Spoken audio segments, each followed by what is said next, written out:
This is the Horse Radio Network.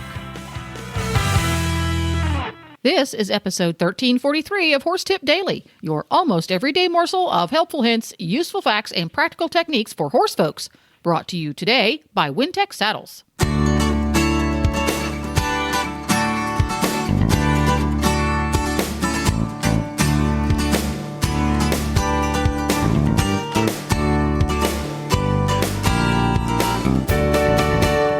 Greetings, horse people. Coach Jen here, and thanks for tuning in to Horse Tip Daily. Today's tip is an excerpt from the Horses in the Morning Horse Health segment featuring HITM co-hosts Glenn and Helena along with Dr. Madison Seamans. And they chat a little bit about equine herpes virus, also commonly referred to as EHV or EHM. And today's episode is brought to you by Wintec Saddles.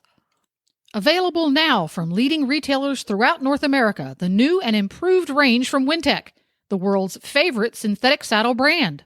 Combining hard-wearing materials with best-in-class technology, the range of new and improved Wintec saddles now has something for every discipline, conformation, and budget. The new specialist conformation saddle models include the Wintec 2000 High Wither All-Purpose, Wintec 2000 Wide All-Purpose, and the Wintec Pro Wide Dressage. And that's not all. Improved comfort for you and your horse with super soft panels that mold in and around your horse's working muscles for a closer, more stable fit. Plus, the amazing new saddle flap that contours around your horse, channeling your thigh to improve contact. Head out to your local retailer and have a sit in one of the new and improved Wintec saddles, or visit them online at Wintec Saddles, that's saddles plural, .us. WintecSaddles.us. And there you have it. And now on with our tip. We have Dr. Seamans coming up next of Cornerstone Equine Medical Service. And Dr. Seamans, he's new to me, but I've listened to him as a fan of Horses in the Morning. So I'm really excited to get a chance to talk to him today. And we're going to talk about something it's abbreviated EHM, which is, I'm not even going to go there, but I think most of us are familiar with equine herpes virus, EHV. So this is sort of related to that. And I'm really eager to find out what Dr. Seamans has to say about this and how we can keep an eye out for it. So let's welcome Dr. Seamans to the show. So EHV is an issue. Tell us about EHM and how it's related to equine herpes virus. Well, it's complicated. And we don't know a whole lot about viruses. They're a very interesting parasite. So let me just give you the Cliff Notes about parasites in general and viruses in particular. We understand that bacterial infections and other parasitic infections are things that we think about, worms and all that kind of stuff.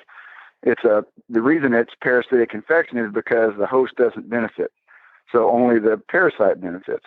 But most parasites have the ability to replicate, to process energy, to assimilate nutrition on their own because they have all of the things that they need, even the single-cell organisms, bacteria. The viruses are the perfect parasite because they have none of that baggage. All they are is a genetic template. It's RNA or DNA. So they invade the host cell. They get inside the cell, and they turn that around and just commandeer all of the processes that the cell normally does for their own purposes, their own replication, their own function. So our understanding of these types of infections and their prevention, we're just so far behind the curve. It's not even funny. Wow. So there's things to worry about and things to not worry about. So let's put this in perspective. Okay, you got to understand the equine herpes viruses. There's at least 9 of them now, and they're going to be discovering more all the time. But equine herpes viruses are ubiquitous in the environment. They're not related to horses. They've been isolated in polar bears. Somebody had a lot of time on their hands. I mean, people can't find herpes virus. Hey, hold still. I got to take some blood. Yeah. Okay. Bend over, one or the other. Yeah, exactly. So, and this is one of those diseases that makes people, it causes lots of wailing and gnashing of teeth. So let's put this in perspective a little bit. Yes, it is potentially a dangerous disease, but It's not even a reportable disease as far as the USDA and FDA is concerned. And so like rabies, brucellosis, those are diseases that people get really worried about, and that's why they're reportable to the federal agencies. But equine herpes virus is not. So it'll cause basically 4 different syndromes in horses that we know of.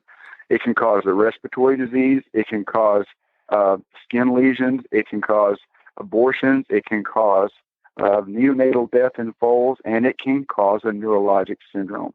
But let's put this in perspective, okay? In 2018, there was 154 reported cases of equine herpes virus infections in horses in the United States. 151 or 2 or 3. 28 of them died or were euthanized. In 2018, 48 horses were killed by lightning strikes, and another 100 horses burnt up in barns that were struck by lightning. So you're more than 5 times likely to have your horse die of lightning than you are to have him die of a herpes infection. Okay. But there's been a recent outbreak. So I think that's what gets us scared. So while the likelihood may be low, when we are exposed to it, when it does happen to us, it can be devastating. So how do we is there a vaccine for EHV? Oh yeah.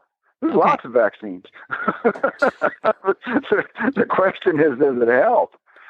Okay, let's just back up another notch or two. Okay, 30 years ago, I worked in a really large referral hospital, and we would see an occasional case of the herpes myelitis in horses, and we put them right there in the rest of the hospital barn with the rest of the horses. We never saw it spread ever, not once.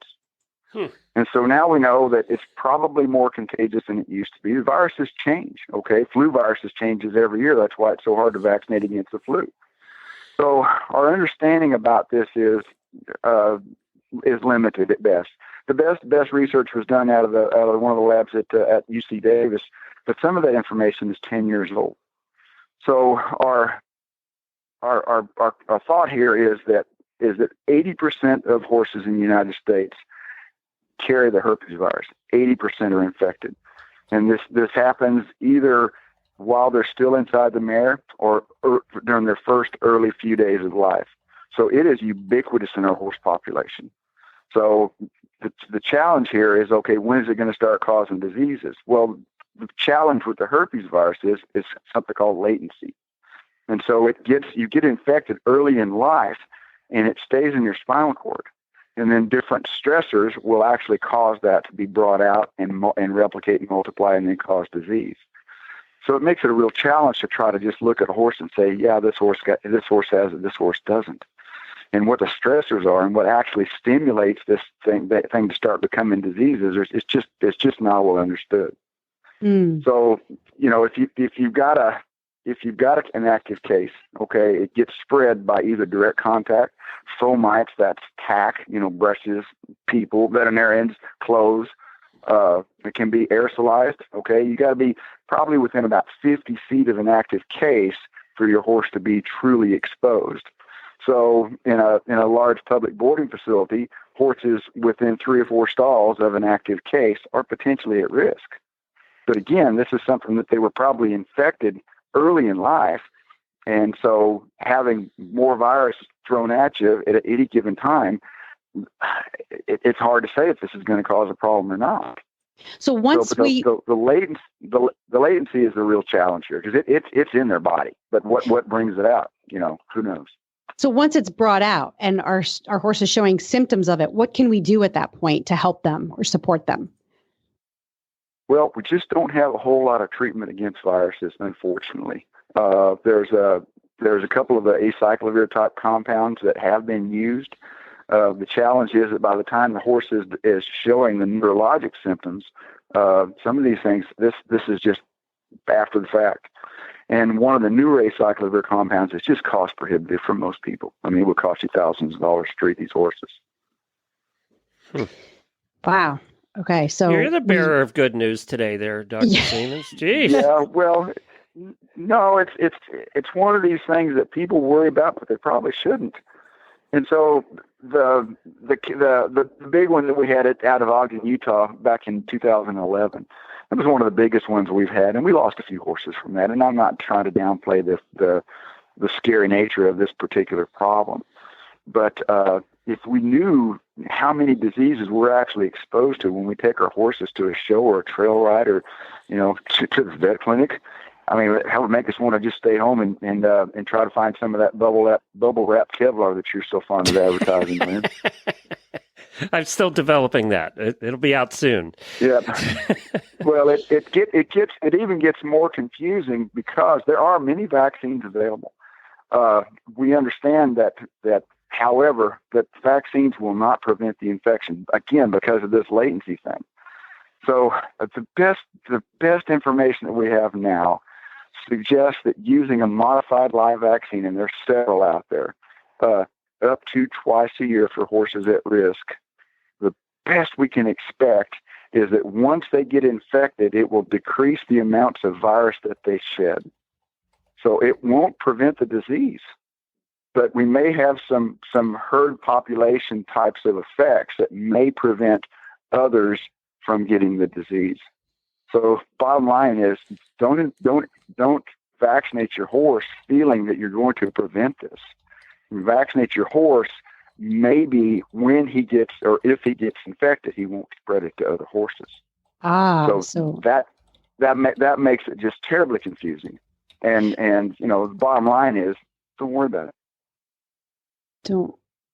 I like that. When a veterinarian tells me don't worry about it, I take that to heart. Yeah, because we very seldom get that.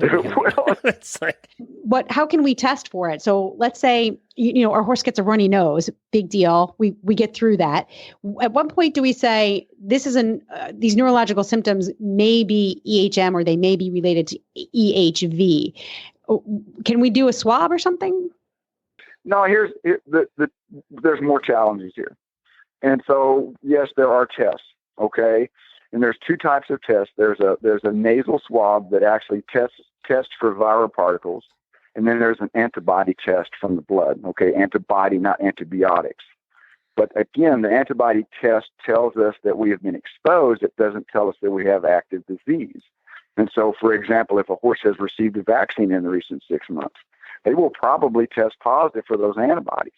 But whether or not that tells us that we have an active disease it remains to be seen. So, for example, we can pull blood on me today and test it for human influenza, and I will probably test positive because I have had the disease in the last 6 or 8 months.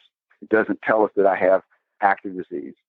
So historically, what we've done when we're looking at antibody titers is acute and convalescent titers. Basically, we pull blood today, and then we pull blood 2 weeks from today, and then we test it for the antibody titers. And if we see a 4-fold increase, a rise in the titer over that 2-week period, then voila, that's a diagnosis. Now, the downside of that is that sometimes either dead or better in 2 weeks, and so do we really care? It's an academic exercise, and it drives me nuts. Now, the PCR, okay, that we do in the nasal swab, okay, if you test it in time, a lot of times you will find presence of that virus in the nasal swab. But if you wait too late, then that virus is gone from the nasal cavity, okay? So if you test for antibodies too early, you may not be getting a reaction to the presence of the virus that will cause that elevation in the antibody. If you test too late, you may miss it in the nasal swab. So it's not a slam dunk. It's not like those TV crime shows. We're going to run some lab work and we're going to get the answer back before the next commercial. It's very complicated. And our ideas about prevention have changed dramatically.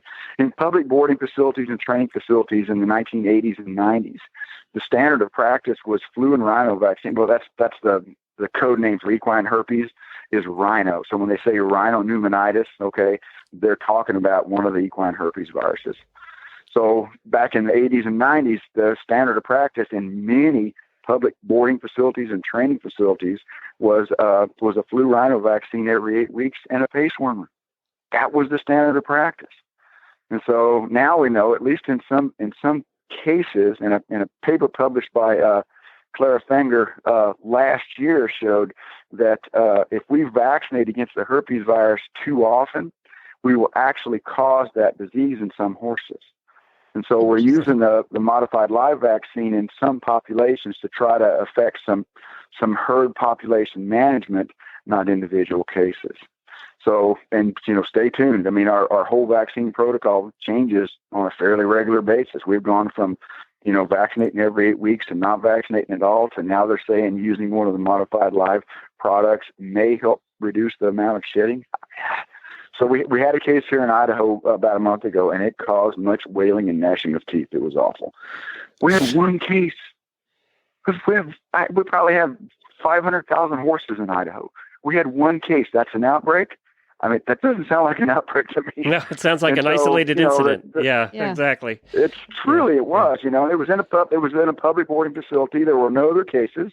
I mean, it sounds like, just a little bit overkill. So they got the state vets involved. They did a bunch of testing. They did their due diligence. They did everything right. It was a beautiful way to manage these things. And so they did the PCR, and it did come back equine herpes virus, but there's two different strains of the EHV1, and one of them they call that the EHM, that herpes myeloencephalopathy, and then there's another one that's just EHV, the non-neurogenic strain. Okay. This is where it gets confusing. This was the non-neurogenic strain, but it was causing neurologic symptoms. Huh. If anybody can explain that to me, if anybody can explain that to me, I'm open to suggestions. So these viruses come in, they take over the cellular DNA. It's basically like they're kicking the bus driver out and they're driving the bus, but they're different kinds of bus drivers. That's the best analogy I've heard. Good job. Okay, good. I got it. And then some of them are licensed to drive a tractor trailer, and some of them can only drive the short bus. Yeah. I got it. Exactly. Well, exactly. On short bus, we're going to call it a day here. All right. Dr. Seamans, thank you so much. Listen, go ahead. Sell my book, Glenn. Sell my book. Yeah, what is the book? Give it the details. The book is Never Trust a Sneaky Pony and Other Things They Did Not Teach Me in Vet School. And it's available through my website, cornerstoneequine.com. And there's only one E between Cornerstone and Equine. And we're in our third printing now. So it's if you like the way that I talked about these things today, then you'll probably like the book. And if not, well, then I'm sorry. We'll go to Cornerstone Equine, and you can find the book there. Thank you, Dr. Seamans. We appreciate it. Hey, thank you. Call me again. All right. Take care. Take care. All right, bye.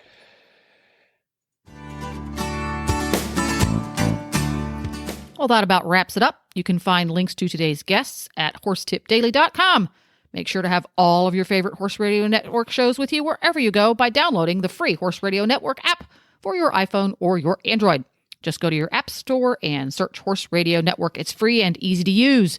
You can also subscribe via iTunes or your favorite podcatcher. Thanks again to our sponsor for today's episode, Wintec Saddles.